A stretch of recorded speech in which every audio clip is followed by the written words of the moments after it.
Federal blocks Trump from imposing sweeping tariffs under emergency powers law. A federal court on Wednesday struck down many of the tariffs Trump imposed this term, including sweeping worldwide tariffs that unsettled consumers and sent stock markets plummeting. The judgment from the Court of International Trade rules the tariffs Trump imposed on April 2 on most countries are illegal. Trump already moved to temporarily scale those tariffs back to 10%. The ruling also strikes down separate tariffs Trump imposed on China, Canada, and Mexico, which the administration justified as a reaction to fentanyl trafficking. In their ruling, the court's three-judge panel wrote that Trump's worldwide tariffs had exceeded his power under the International Economic Emergency Powers Act, or ieepa, which the Trump administration cited in imposing those tariffs.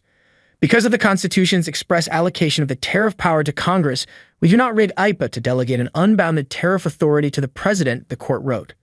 The White House responded by rejecting the court's authority.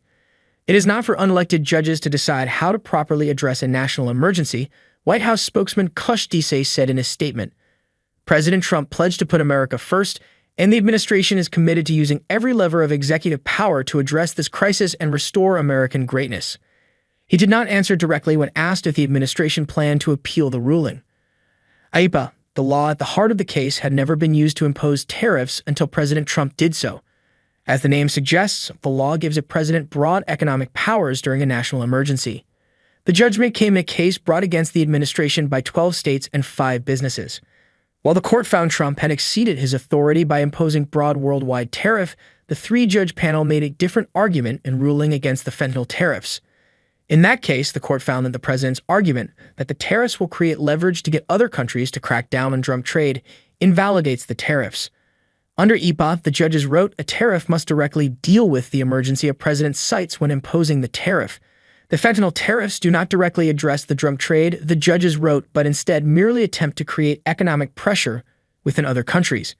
The 3 judges were appointed by 3 separate presidents, Barack Obama, Ronald Reagan, and Trump himself. In a statement, Oregon Attorney General Dan Rayfield, one of the state attorneys general who brought the case, celebrated the ruling. The court's ruling is a victory not just for Oregon, but for working families, small businesses, and everyday Americans, he said. President Trump's sweeping tariffs were unlawful, reckless, and economically devastating.